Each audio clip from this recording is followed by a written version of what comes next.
Hello students. So today we are going to start our second lecture on atomic structure. In our first lecture we discussed about the discovery of cathode rays and electron, the fundamental particle electron. So the presence of negatively charged particle in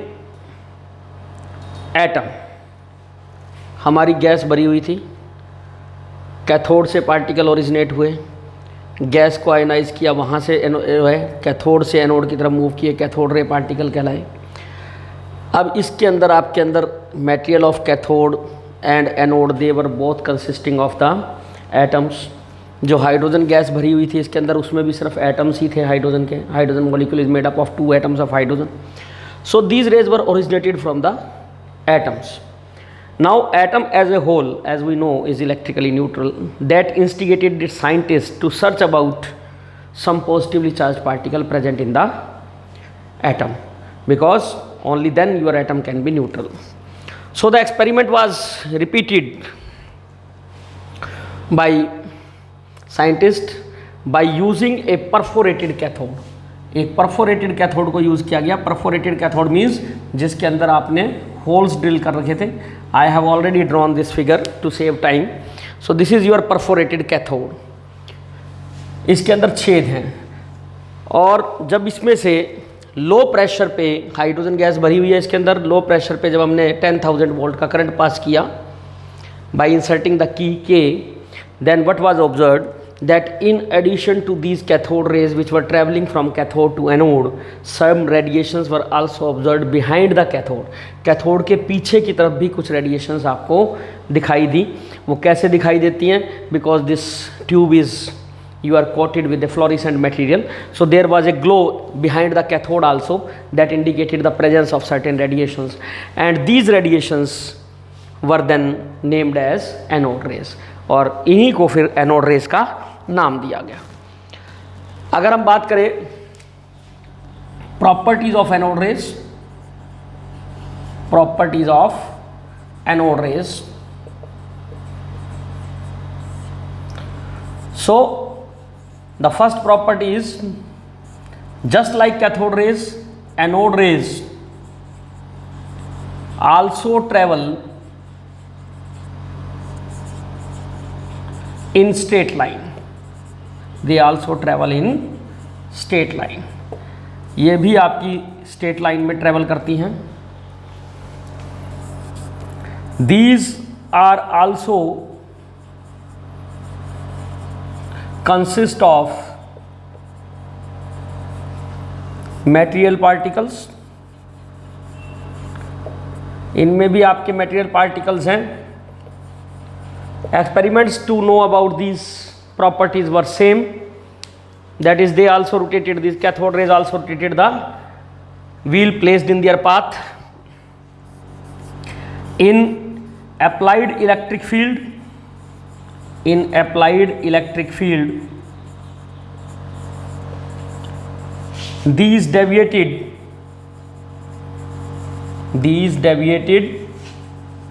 towards positive plate, towards negative plate. ये आपके negative plate की तरफ deviate होंगे because they are positively charge particles. These radiations also deviated in applied magnetic field,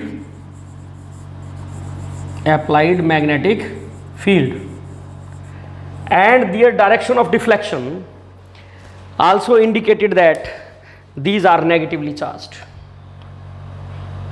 These are positively charged because they deviate towards the negative plate. So these particles are positively charged. So in the magnetic field, applied magnetic field, the direction of deviation also indicated that they are positively charged. These radiations also affected photographic film, affect photographic film, photographic film को effect करते हैं ये।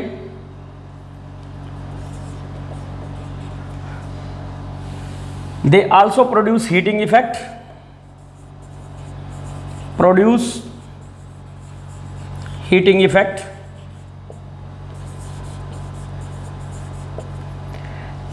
have penetration effect, but the penetration effect is much less than that of the cathode rays. Penetration effect, but the penetration effect is less compared to your cathode ray particles. Eighth, although E by M ratio of particles of anode rays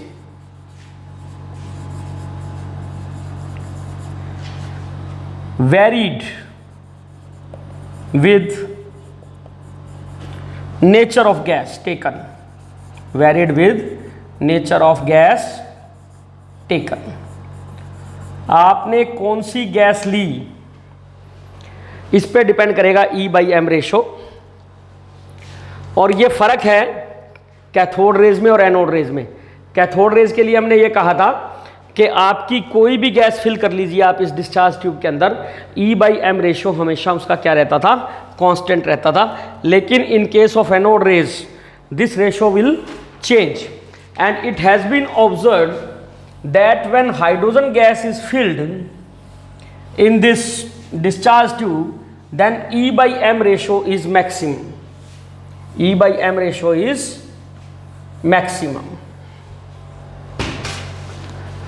E by M ratio for anode ray particles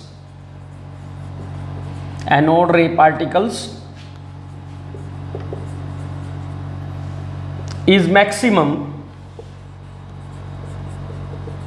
if hydrogen gas is taken, if hydrogen gas is taken in discharge tube। Discharge tube में अगर hydrogen gas लेंगे तो ये E by M ratio maximum आएगा and this will come out to be E by M will be equal to 9.58 into 10 की power 4 coulomb per gram. This will be the value of E by M ratio when we are taking hydrogen gas in it. I am saying that this ratio is maximum.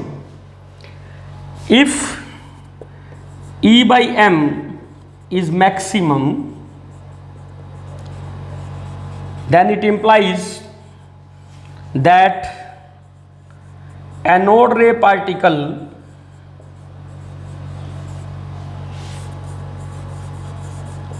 is lightest for hydrogen gas.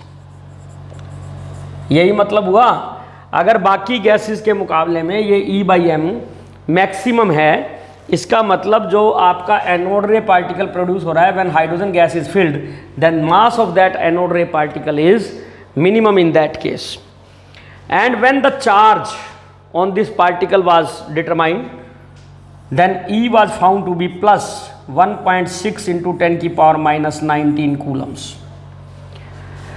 If we calculate mass by dividing charge with E by M ratio, then your mass will be equal to E upon E by M, that is 1.6 into 10 की power minus 19 coulomb divided by 9.58 into 10 की power 4 coulomb per ग्राम। अगर इसको करेंगे तो आपका 1.6 into 10 की power minus 19 divided by 9.58 into 10 की power 4 grams ये आ जाएगा। जब आप इसको कैलकुलेट करोगे it will come out to be 1.6666 आएगा, उसको हमने 1.67 कर दिया इंटू 10 की पावर minus 24 ग्राम। ये वैल्यू इतनी आएगी। Now this is the particle of hydrogen, positively charge particle when hydrogen gas is taken, whose mass is 1.67 into 10 की पावर माइनस 24 ग्राम या 27 kilogram, and charge is plus 1.6 into 10 की power minus 19 coulomb. ये आपका particle था जो hydrogen gas भरने पे आपका आया। अब क्या देखा गया, when we replace hydrogen gas with some other gas in the discharge tube, और उसके केस में फिर हम E/m निकालें और चार्ज निकालें, फिर उससे मास निकालें, then what we observe is that mass of the anode ray particles, in case when some other gases are taken, then that mass comes out to be a multiple of this, वो इसके multiple में आता है। Any other gas अगर हम भरें तो मान लीजिए हमारे कैथोड रे पार्टिकल का for any gas X it is equal to n into mass of cathode ray particle when hydrogen gas is taken in discharge tube, और you can say n into 1.67 into 10 की power minus 24 में आता है, मतलब multiple of this. इसका मतलब क्या हुआ, जैसे let us understand this thing, what does that mean.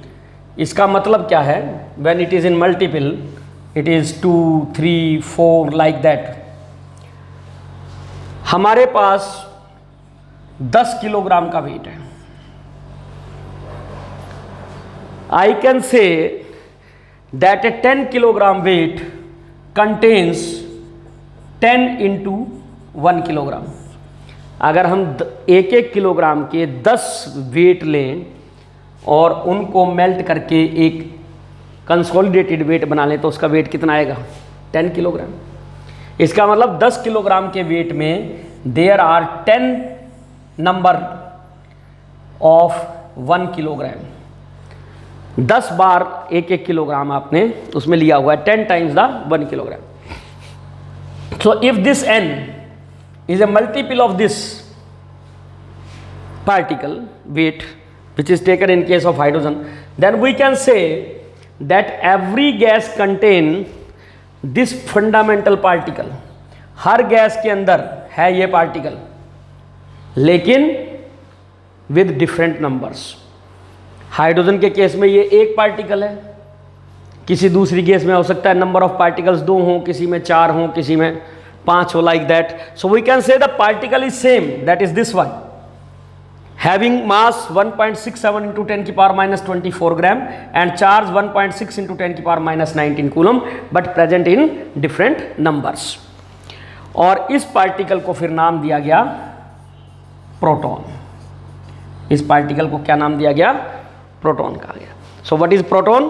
Proton is a fundamental particle having charge plus 1.6 into 10 की power minus 19 coulomb and mass 1.67 into 10 की power minus 24 gram, and it is present और it is found in all the substances, so it is called fundamental particle. Now if we talk about the origin of anode ray particle, so our anode ray particles are originated from the middle of the discharge tube। मैंने कहा था आपकी cathode ray particle कहाँ से generate हुए थे? Cathode ray particles they were first generated from material of cathode. ये पहले मटेरियल ऑफ कैथोड से निकले, and then because of their high velocity they ionized atoms of gas in tube। so discharge tube में gas थी, उसके atom को ionise किया। तो जब ये एटम आयनाइज होंगे और उनमें से negatively charge cathode ray particle निकल जाएंगे, तो पीछे जो बचेगा वो क्या बचेगा, एक पॉजिटिवली चार्ज पार्टिकल। और वो पॉजिटिव चार्ज पार्टिकल हमारा क्या है, एनोड रे पार्टिकल है। तो हम ये कहेंगे कि जो हमारी एनोड रेज हैं they are originated from the centre of the discharge tube. Now This is the discovery of anode ray and cathode ray. The second evidence of presence of charged particle in atoms was phenomena of radioactivity. This phenomena of radioactivity was discovered by Henry Becquerel.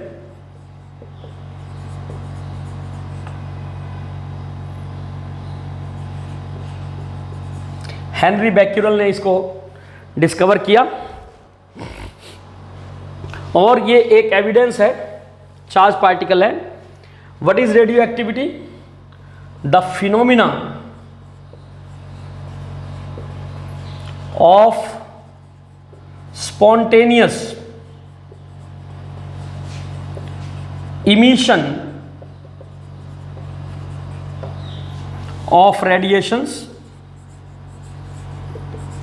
of radiations by some compounds or by some elements is called radioactivity. हमारे पास बहुत से ऐसे substances हैं जिनमें से लगातार कुछ radiations emit होती रहती है. तो ये जो स्पॉन्टेनियस इमिशन हो रहा है रेडिएशंस का, अपने आप जो रेडिएशंस इमिट आउट हो रही हैं, इस फिनोमेना को हम बोलते हैं radio activity. And the substance which continuously emit radiations, उसको हम बोलते हैं रेडियो एक्टिव सब्सटेंस. उसको हम क्या बोलते हैं? Radio active substance. जब रेडियो एक्टिव सब्सटेंस की हम बात करें तो वो लगातार रेडिएशन निकाल रहा है. अगर हम इन रेडिएशंस को स्टडी करें by applying some electric field, हमारे पास मान लीजिए एक आपका लेड का चैम्बर है, इसके अंदर हमारा रेडियो एक्टिव सब्सटेंस पड़ा हुआ है. It is emitting radiations continuously. हमने इन रेडिएशंस के दोनों तरफ एक इलेक्ट्रिक फील्ड लगा दिया, positive plate and negative plate. जब ये रेडिएशंस निकल के आ रही हैं, इसमें से पॉजिटिव नेगेटिव प्लेट लगाएंगे तो हमारी जो ये इससे निकल के आने वाली रेडिएशंस हैं, they get divided into 3 types of radiations. One radiations get deviated towards the positive plate, इसको हम कहते हैं beta rays. One of the radiations get deviated towards the negative plate. These are called alpha rays, which are positively charged. These are negatively charged, and these are positively charged. And a radiation which passes straight, जो सीधी चली जाती है ऊपर, इनको हम कहते हैं gamma rays. Gamma rays are nothing but high energy radiations. अब यहाँ पे जो रेडियो एक्टिव सब्सटेंस लिया हमने, that radioactive substance contains only atoms of that element. So these radiations are being emitted from the atoms of this element and they also consist of 2 charged particle. One is negatively charge particle which is beta rays, और ये जो beta particles होते हैं they are nothing but your electrons. Radioactivity is now not included in the syllabus of chemistry. Physics में आप radio activity पढ़ेंगे. Alpha rays जो हैं they are positively charge particles. So this is another evidence in favour of presence of charge particles in an atom, के किसी atom के अंदर charge particle होते हैं, उसका ये हमारे पास दूसरा प्रूफ है. जो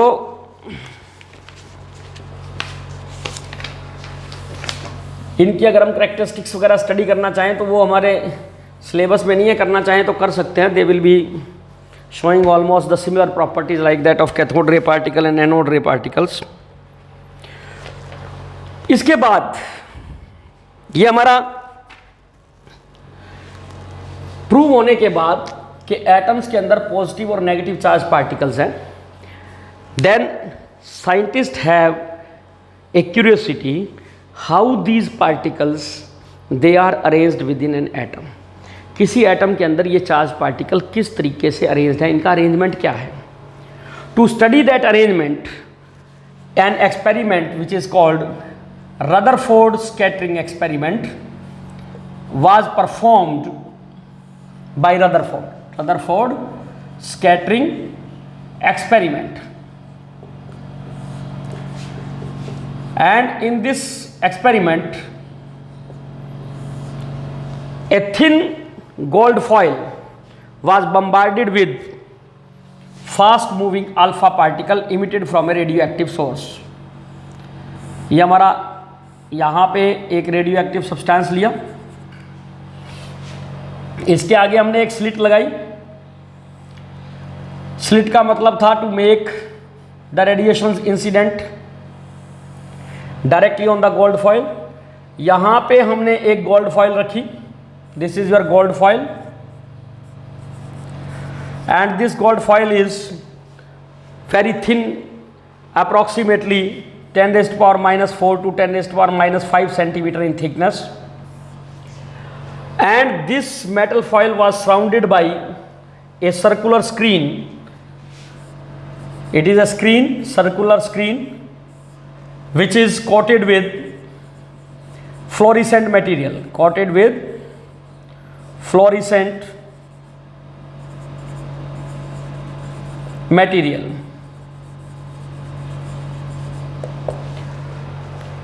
यहां से अल्फा पार्टिकल्स बम्बार्ड किए गए इस पे,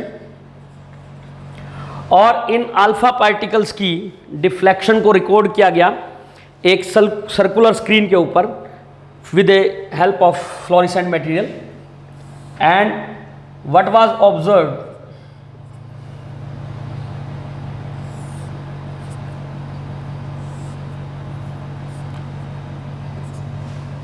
ये एक्सपेरिमेंट था हमारा. और इस एक्सपेरिमेंट की ऑब्जर्वेशन क्या थी? ये आपका रेडियो एक्टिव सब्सटेंस है, रेडियो एक्टिव सब्सटेंस, और इससे निकलने वाली अल्फा रेडिएशंस को हमने बम्बार्ड किया गोल्ड फॉइल पे. What were the observations of this experiment? The first observation, most of alpha particles, that is roughly approximately 99%, passed straight through the foil without any deflection,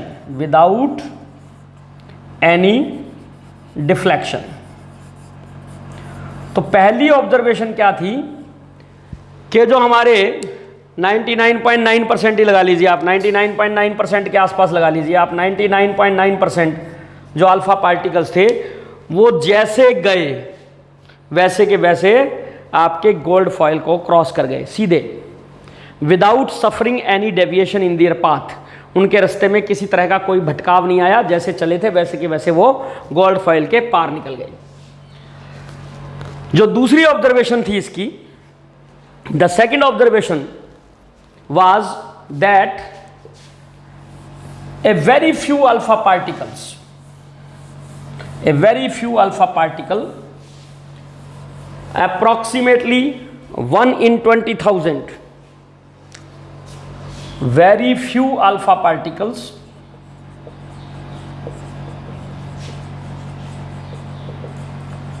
that is 1 in 20,000 rebounded. Rebounded का मतलब क्या है कि जैसे ये alpha particle चले, ये ऐसे गए और वापस इधर ही आ गए, जिस साइड से गए थे उसी डायरेक्शन में वापस आ गए, दैट इज रिबाउंड. तो बहुत कम अल्फा पार्टिकल ऐसे थे जो कि रिबाउंड हुए, and the rest of particles suffered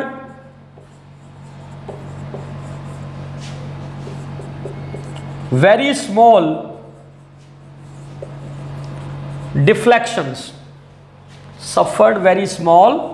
deflections, और जो बाकी बचे हुए अल्फा पार्टिकल थे उनके अंदर जो डेविएशंस हुई वो बहुत कम थी।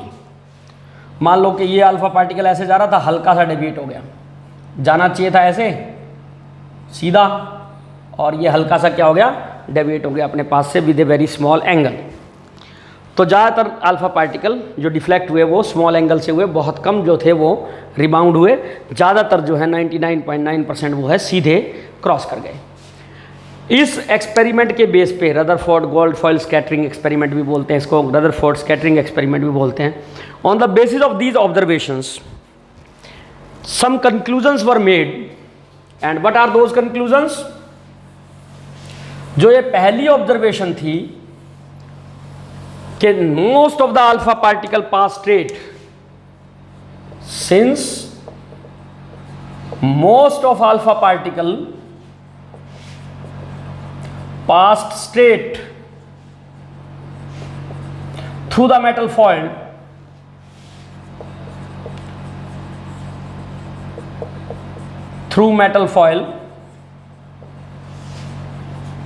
hence most of the space in an atom is empty। क्योंकि 99% अल्फा पार्टिकल सीधे चले गए थे, इसका मतलब आपके एटम के अंदर ज़्यादातर स्पेस वो क्या है, खाली है, उसमें कुछ भी नहीं है। Since only a few alpha particles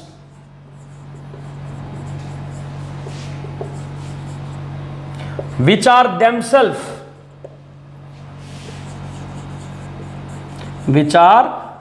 themselves heavy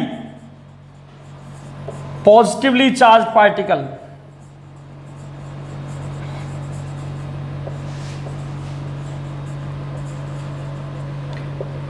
rebounded, बहुत कम अल्फा पार्टिकल ऐसे थे जो रिबाउंड हुए, जिस डायरेक्शन में गए उसी डायरेक्शन में गए, वापस आ गए, और ये खुद हैवी पॉजिटिवली चार्ज पार्टिकल है। इसका मतलब क्या है कि एटम के अंदर कोई एक ऐसी हैवी पॉजिटिव चीज़ है, एक ऐसा हैवी पॉजिटिव सेंटर है जिसके साथ जाके ये अल्फा पार्टिकल टकराए और टकरा के वापस आ गए। जो अल्फा पार्टिकल होता है वो हमारा हीलियम न्यूक्लियस होता है, जिसके ऊपर 2 यूनिट पॉजिटिव चार्ज और 4 यूनिट मास होता है। हीलियम न्यूक्लियस होता है carrying 2 units of positive charge and 4 units of mass. तो अगर ये जो जिस चीज़ से टकरा के वापस आए, अगर ये चीज़ हल्की होती तो इसको आगे जाना चाहिए था अल्फा पार्टिकल के टकराने से। इसका मतलब जो ये चीज़ पड़ी हुई है किसी एटम के बीच के अंदर, वो अल्फा पार्टिकल से भारी है। ठीक है, अगर ये नेगेटिवली चार्ज होती तो दोनों को कोलैप्स हो जाना चाहिए था, कंबाइन कर जाना चाहिए था पॉजिटिव और नेगेटिव चार्ज। क्योंकि आपके अल्फा पार्टिकल वापस आ रहे हैं इसलिए ये पॉजिटिवली चार्ज भी है। तो इससे ये कंक्लूड किया गया कि within an atom there is a heavy positive centre, heavy positive centre. अब जो स्मॉल डिफ्लेक्शन हुई, तीसरी जो स्मॉल डिफ्लेक्शन थी, वो स्मॉल डिफ्लेक्शन इसलिए थी कि कोई अल्फा पार्टिकल जब इस पॉजिटिवली चार्ज पार्टिकल के नज़दीक गया तो डिफ्लेक्शन हो गई ड्यू टू रिपल्सिव फोर्सेस। तो तीसरा जो स्मॉल डिफ्लेक्शन थी वो एक्सप्लेन हो गई आपकी। इसके नज़दीक से टपेंगे तो डिफ्लेक्शन किस वजह से होगी, due to repulsive force. Now on the basis of this experiment Rutherford put forward a model of atom, that how these particles, charged particles, are arranged within an atom. But before discussing this, there was another model of atom जो कि ज़्यादा कामयाब नहीं हुआ, पर थोड़ा सा वैसे ही एकेडमिक नॉलेज के लिए कि भाई एक मॉडल पहले भी आया था, Thomson model of atom, Thomson model of atom.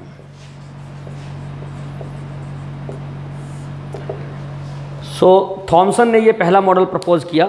इस मॉडल के हिसाब से क्या था, your atom is nothing but a sphere of positive charge. Atom क्या है? Atom is a sphere of positive charge. पहली चीज ये थी, ये पॉजिटिव चार्ज का स्फीयर है। And the negatively charged electrons are distributed within this sphere more or less homogeneously. और जो नेगेटिव चार्ज आपका है वो इस पॉजिटिव चार्ज स्फीयर के अंदर homogeneously, more or less homogeneously distributed है। Negatively charged particles, negatively charged particles are distributed homogeneously in this sphere, homogeneously in this positive sphere.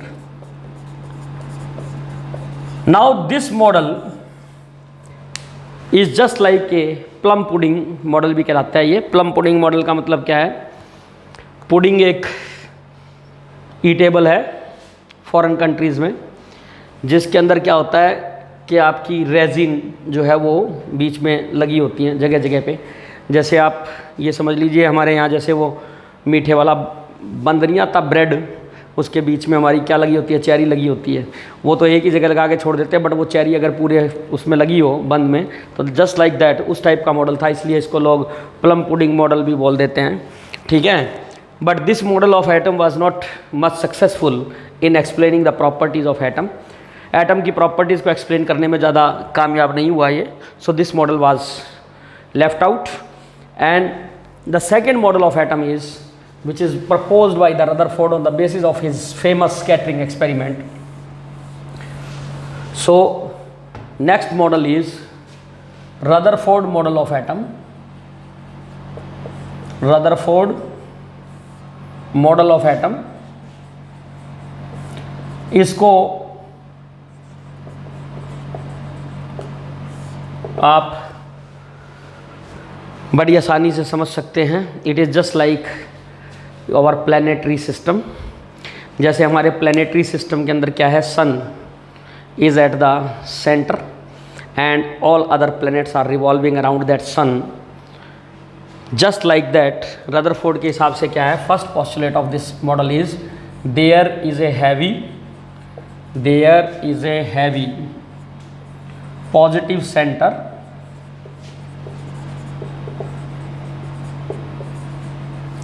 within an atom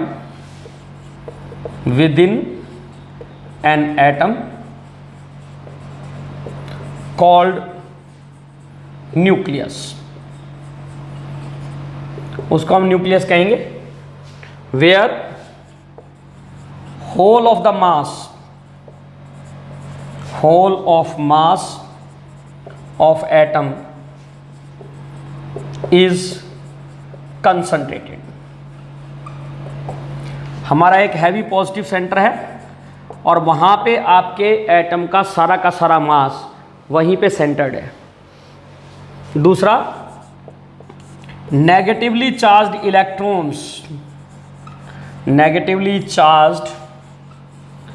electrons are revolving around the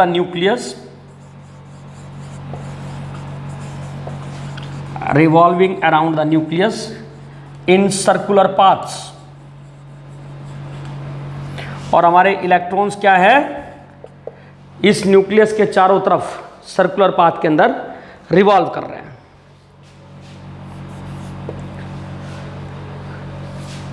the force of attraction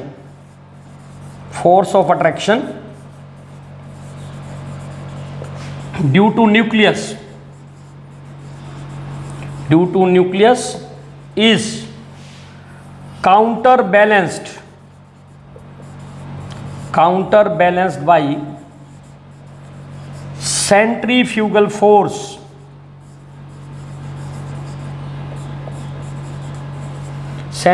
force acting on moving electron।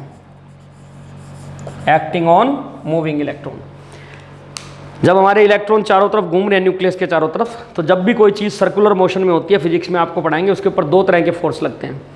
One is called centripetal force. Centripetal force act towards the centre and the centrifugal force which act away from the centre, बाहर की तरफ लगता है। आपने इसको महसूस भी किया होगा जब आप कभी किसी बस में या गाड़ी में ट्रैवल कर रहे हो, suddenly you have to take a turn, एक कर्व के ऊपर आपको टर्न लेना हो, then you are pushed on the side, outside of the turn अगर आप यू राइट में ले रहे हैं तो मतलब लेफ्ट में ले रहे हैं तो आपका राइट की तरफ पुश लगेगा आपको।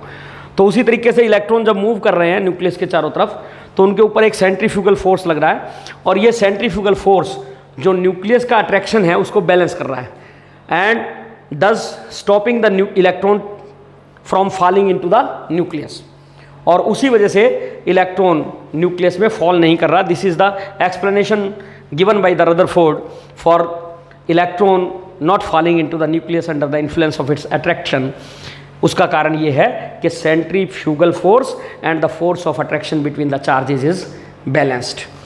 सो these are the postulates of Rutherford model of atom.